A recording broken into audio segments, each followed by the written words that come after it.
গোলাপ নীলাম গাধা নীলাম নীলাম রজনী গন্ধা মনের সুখে মালা গেথেছি সকাল থেকে সন্ধ্যা একবার দেখা দাও যদি ও কমলিওয়ালা হাসি মুখে পরাবো তোমার হাজার ফুলের মালা বলো ইয়া রাসূলুল্লাহ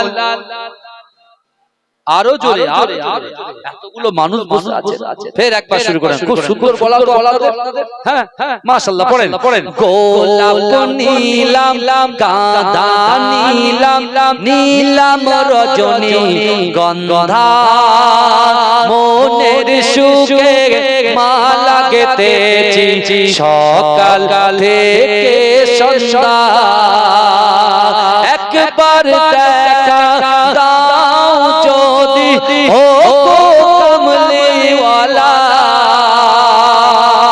হাসি মুখে পরাবো তোমার হাজার ফুলের মালা বলো ইয়া রাসূলুল্লাহ ইয়া হাবিবাল্লাহ বলো ইয়া রাসূলুল্লাহ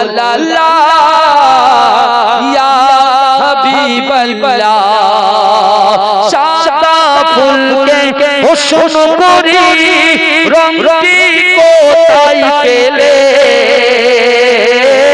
সাদা ফুলকে হোসন করি রঙটি কোথায় পেলে নবীজির দাঁত মোবারক সাদা ছিল বলে তাই সাদা ফুলকে তুলে গেথে রাখলাম মালা হাসি মুখে পরাবো তোমার হাজার ফুলের মালা বলো ইয়া রাসূলুল্লাহ ইয়া হাবিবাল্লাহ কালো ফুলকে হোসন করি রঙটি কোথায় পেলে কালো ফুলকে হোসন করি রঙটি কোথায় পেলে নবীজির কেশ মোবারক কালো ছিল বলে তাই কালো ফুলকে তুলে গেথে রাখলাম মালা হাসি মুখে পরাবো তোমার হাজার ফুলের মালা বলো ইয়া রাসূলুল্লাহ ইয়া হাবিবাল্লাহ বলো ইয়া রাসূলুল্লাহ লাল ফুলকে হোসন করি রঙটি কোথায় পেলে লাল ফুলকে হোসন করি রঙটি কোথায় পেলে নবীজির খুন মুবারক লাল ছিল বলে তাই লাল ফুলকে তুলে গেথে রাখলাম মালা হাসি মুখে পরাবো তোমার হাজার ফুলের মালা বলো ইয়া রাসূলুল্লাহ ইয়া হাবিবাল্লাহ বলো ইয়া রাসূলুল্লাহ ইয়া হাবিবাল্লাহ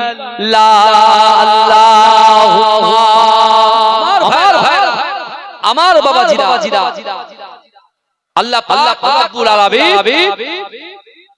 নবী ইব্রাহিম আলাইহিস সালাতু ওয়াস সালাম কে যে হুকুম দিয়েছিলেন তিনি হুকুমটাকে পালন করে তার স্ত্রী সহ বাচ্চাকে রেখে তিনি ওখান থেকে চলে গেলেন দিন প্রচারের জন্য। জোরে বলে আম্মা জানা হাজরা আর দুধের শিশু ইসমাঈল কিছুদিন অতিবাহিত হওয়ার পরে বুখারী শরীফের হাদিস পানি ফুরিয়ে গেল। ভাই মায়ের সামনে সন্তান কাঁদে, সে মা কি কখনো সহ্য করতে পারবে? কথা বলে কিন্তু আজকে মায়ের সম্মান নেই। দুনিয়ার লোভ লালসা আমাদেরকে এমন ভাবে গাফিল করেছে, এমন ভাবে আকৃষ্ট করে ফেলেছে, এমন ভাবে গ্রাস করে ফেলেছে, আজকে মা বাপ বড়দের কোনো সম্মান নেই এখন বর্তমান সমাজ। আদো আজকে আমার যুবকেরা আলতবিয়াতে যা ইচ্ছা তাই করছে। বললে পরে বলে হুজুর ও আপনি ডায়লগ আপনি কি বলছেন? টাকাই সব, টাকা ছাড়া পৃথিবী চলে না। যুবক বলছে, হুজুর কি বলছে?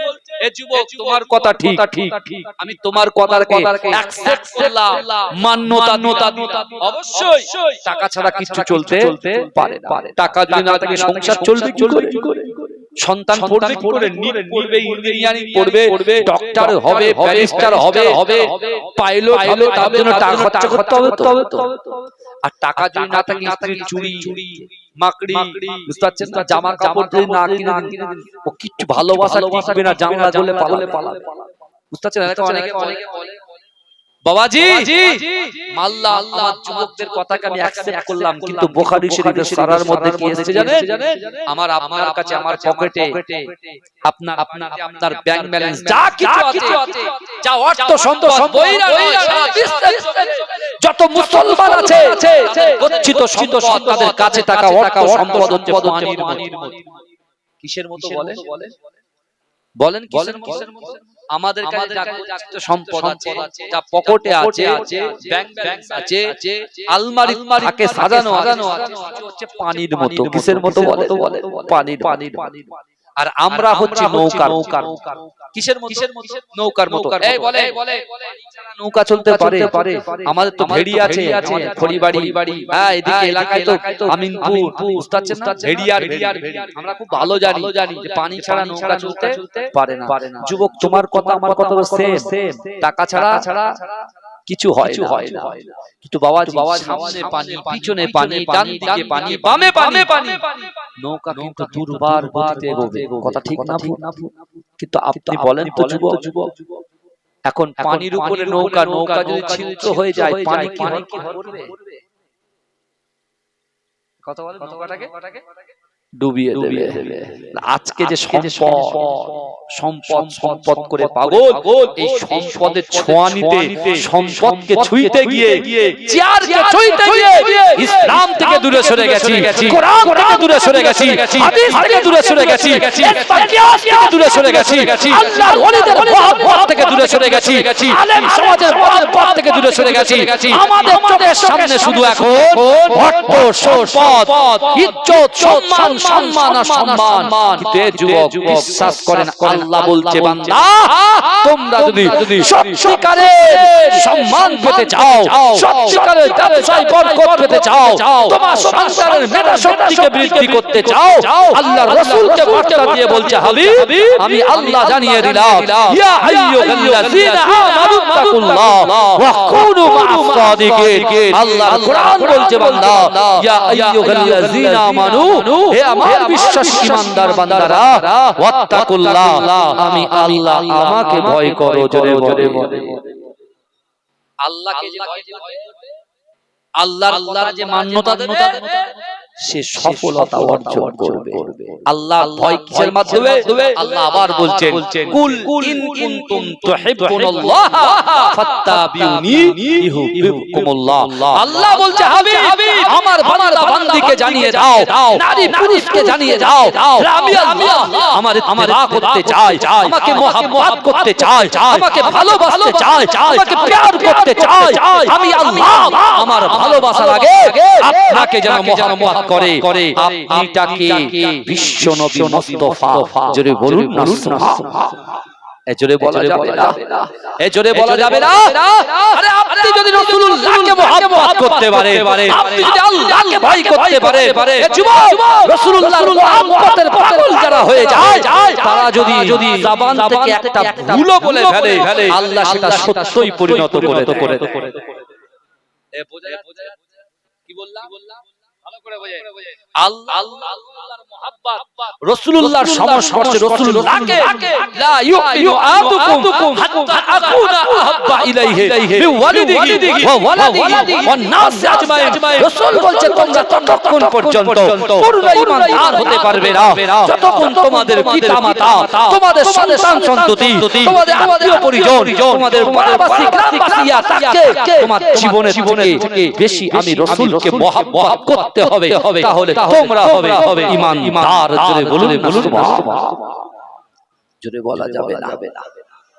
বাবাজি আল্লাহর রাসূলের বাড়িতে মালিক ইবনে সিনানের আম্মা জান কাজ করতেন। এই শুনছেন বাবাজি, শুনছেন আল্লাহর রাসূলের দরবারে কি করে? মালিক ইবনে সিনানের আম্মা জান। মালিক ইবনে সিনান তার মায়ের একমাত্র সন্তান, কিন্তু তার টাকা পয়সা ইহুদিদের সাথে। কাদের সাথে?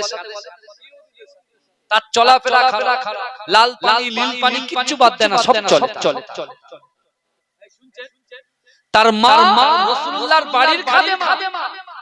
এই শুনছেন রাসূলুল্লাহর বাড়ির খাদেমা, আর তারই সন্তান গায়ের কওমদের সঙ্গে ওঠা চাল চল। তো রাসূলুল্লাহ দরবারে বসে আছেন, আম্মা জান পর্দার ভিতর থেকে তার আগে নামাজের পাটিতে বসেছে।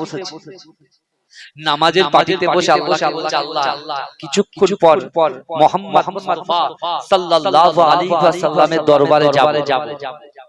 আমার ছেলের জন্য হুজুরের কাছে দোয়া চাইবো। আল্লাহ আমার বাচ্চার জন্য, আমার সন্তানের জন্য, আমার মুস্তাফা জানের রহমত যেন তার জন্য হাত তুলে নিজে মুখে দোয়া করে। জোরে বলুন সুবহানাল্লাহ। এই প্রথমে চাইতে বলেন আল্লাহর কাছে। আমার মা বোনেরা অনেকে ভুল করে ওলিদেরকে মানতে ওলিদের নামে মান্নত করে ফেলে। বুঝতে পারছেন না? এমন কি অনেকেই গিয়ে আল্লাহর ওলিদের কাছে ডাইরেক্ট আল্লাহর ওলিদের কাছে চাওয়া। আমরা ওলিদেরকে ভালোবাসি। এখন মুজাদ্দিদ জামান দাদা হুজুরের দরবারে আমরা বহিরাত যুবকরা একসঙ্গে গেছি। দোয়া করবে কে? যারা কি হুজুর আপনি এসেছেন, আপনি দোয়া করুন। আমি দোয়া করছি।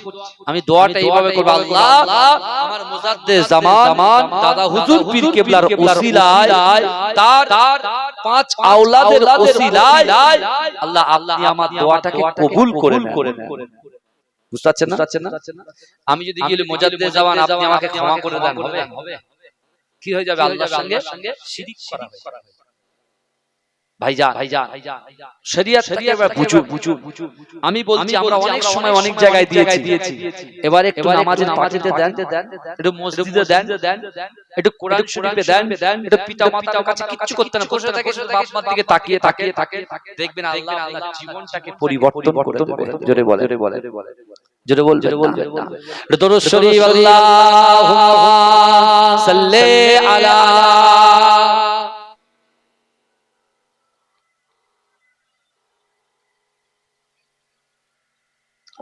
আমার বাবাজিরা ভাইরা, আমার যুবক আল্লাহর হুকুমকে মেনেছেন কে? নবী ইব্রাহিম আলাইহিস সালাতু ওয়াস সালাম। আমি দুটো কথা রেখেছি আপনাদের কাছে। যে আল্লাহর রাসূলকে সত্যিকারের মুহাব্বত করবে, আল্লাহকে ভয় করবে, সে যদি কখনো মিথ্যাও তার মুখ দিয়ে বেফাস বেরিয়ে যায়, আল্লাহ সেটাকে সত্য পরিণত করে দেয়। জোরে বলে। এই দুটো কথাকে আমি সামনে রেখেছি। সফলতা কি অর্জন করেছে?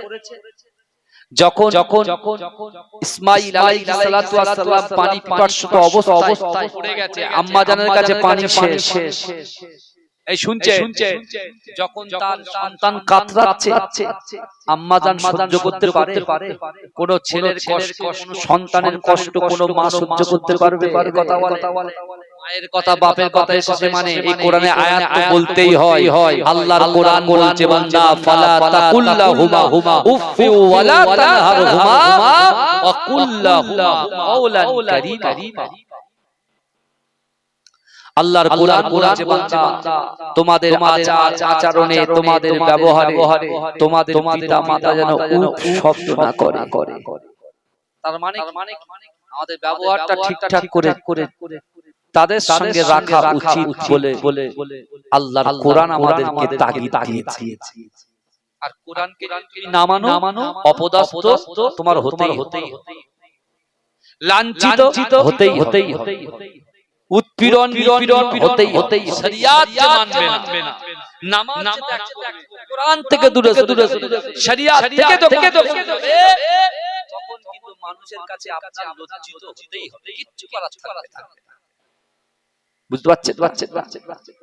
কিন্তু মা যখন দেখছে পানি কোথায় পাবো, দুর্গম প্রান্তরে পানি পাবো কোথায়? কিন্তু আমার ভাইজানেরা, হে নবী পাকের উম্মতিরা, হে নবী দেওয়ানেরা, আম্মা জানা হাজেরা, নিজের সন্তানকে জমিনের উপরে রেখে পানি তালাশ করার জন্য পার হয়ে গেলেন। ও যুবকেরা, কিছু দূরে দুটো পাহাড় দেখা যায়, একটা পাহাড়ের নাম সাফা আর একটা পাহাড়ের নাম মারওয়া। হে যুবকেরা, হে নবী পাকের উম্মতিরা, আম্মা জানা হাজেরা ছুটে সাফা মারওয়া পাহাড়ের দিকে অগ্রসর হতে লাগলেন। এই যুবকেরা পানি তালাশ করার জন্য একবার সাফা থেকে মারওয়া, মারওয়া থেকে সাফা, সাফা থেকে মারওয়া, মারওয়া থেকে সাফা। এই যুবকেরা সাফা মারওয়ার মিডলে দাঁড়িয়ে সন্তানের দিকে তাকায়। না পানি তালাশ করতে গিয়ে সন্তানকে না হারিয়ে ফেলে মা সন্তানের দিকে তাকায় আর পানি তালাশ করে। ও যুবকেরা, যখন কোনো পানি পেলেন না আম্মা জানা হাজেরা সন্তানের কাছে ফিরে আসেন। ও যুবকেরা, আমার আল্লাহ কি না পারে? আমার আল্লাহ পাক রব্বুল আলামিন নবী ইসমাঈল আলাইহিস সালাতু ওয়াস সালাম যখন ওই দুর্গম মরুপ্রান্তরে মাটির উপরে ওই ধুলার উপরে যখন নিজের পায়ের গুড়মুড়োটা জোর করে আঘাত যেই না করলেন, আমার আল্লাহ পাক ওই দুর্গম মরুপ্রান্তরে ওই মরুভূমি থেকে আমার আল্লাহ পাক জামজাম কূপের পানির ঝর্ণাটাকে পার করে দিলে।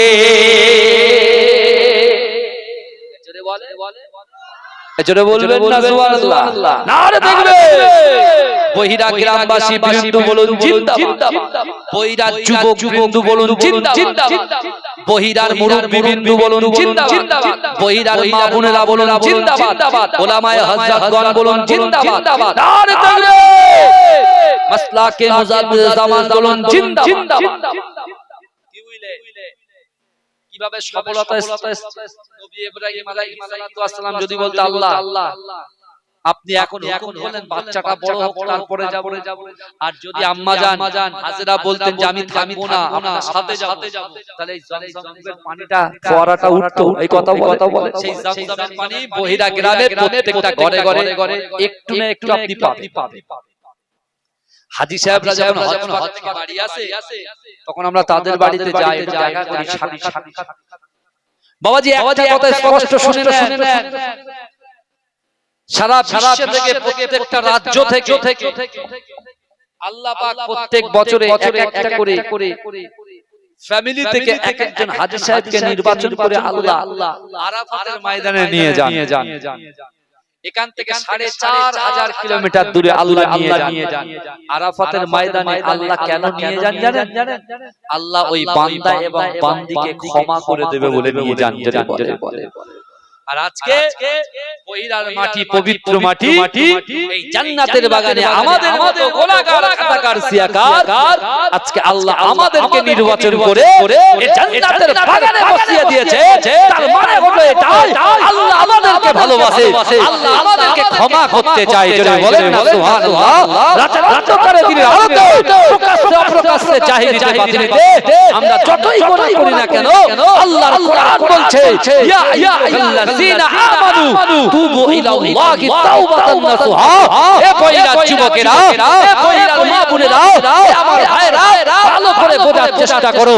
যতই তুমি গুনাহগার খাতাকার সিয়াকার হও না কেন আল্লাহর কোরআন বলছে হে আমার বিশ্বাসী ইমানদার বান্দারা তুবু ইলাল্লাহি তাওবাতান নাসুহা। তোমরা যদি তওবার মতো তওবা করতে পারো আমি আল্লাহ তোমাদের জিন্দেগি জীবনে সমস্ত রকম গুনাহ খাতাগুলোকে ধুয়ে মুছে সাফ করে দেব। জোরে বলা যাবে না। এই কথাগুলো কি শুনতে খারাপ লাগছে? এই কথা বলে আমি আপনাকে চ্যালেঞ্জ করে যাচ্ছি, আমি আপনাদেরকে পীরের আওলাদ বলে এতদিন 30 বছর 35 বছর 40 বছর বহাল তবিয়াতে ঘুরলাম, সম্মানের আশা, ইজ্জতের আশা, অর্থের আশা, সব আশায় করে ঘুরলাম, সব ফিরলাম, সবার কথা শুনলাম। কিন্তু বাবাজি এবারে ফিরে এসে তুমি যে সময়টা মোবাইলে ফেসবুকে দিচ্ছ, হোয়াটসঅ্যাপে দিচ্ছ, ইনস্টাগ্রামে দিচ্ছ, ইউটিউবে দিচ্ছ, ওই সময় থেকে বেশি না 20টা মিনিট যে কোরআন রাসূলুল্লাহর উপরে আল্লাহ নাযিল করেছেন তুমি যদি পড়তে নাও পারো সুন্দর করে পাক পবিত্র এই কোরআনটাকে ধরে একটা কোণায় চাপ বসে থাকো। চুইলে কোরআনটা মুখে ধরে কোরআন পারেন না তো ঠিক আছে সুন্দর করে ওযু বানিয়ে পাক পবিত্র কোরআনটা নিয়ে চুপচাপ একটা সাইডে নামাজের মাঝখানে বিছিয়ে বসে চুপচাপ বুঝিয়ে থাকে। আর 7 ঘন্টা 8 ঘন্টা 9 ঘন্টা মোবাইলে সময় দিচ্ছ, দাও বেশি নয়। ফজরের নামাজ পড়তে সময় লাগে 10 মিনিট 10 মিনিট। জোরে সময় লাগে মাত্র 10 মিনিট। বুঝতে পেরেছেন? 20 মিনিট। আসরের সময় লাগে 25 মিনিট। মাগরিবের সময় লাগে 5 মিনিট 30 মিনিট। এশার সময় লাগে কত 5 এই এশার সময় লাগে 10 মিনিট। কত 40। আর 20 মিনিট এক্সট্রা দাও 1 ঘন্টা। 1 ঘন্টা 6 মাস দিতে থাকে। ফজর থেকে মাগরিব, ফজর থেকে এশা দিতে থাকে। দেখবেন আল্লাহ আপনার ইজ্জত, আপনার সম্মান, আপনার অর্থ, আপনার সম্পদে আল্লাহ বরকত দেবে। তাকবীরদার নারে তাকবীর, তাকবীরদার নারে মাশাআল্লাহ। আমার পীরনগর দরবার আমার প্রিয় ভাইজান পীরজাদা মাহফুজুল্লাহ হুসাইনি আমার ভাই। বুঝতে পেরেছেন? প্রত্যেক রাতের বেলা মাশাআল্লাহ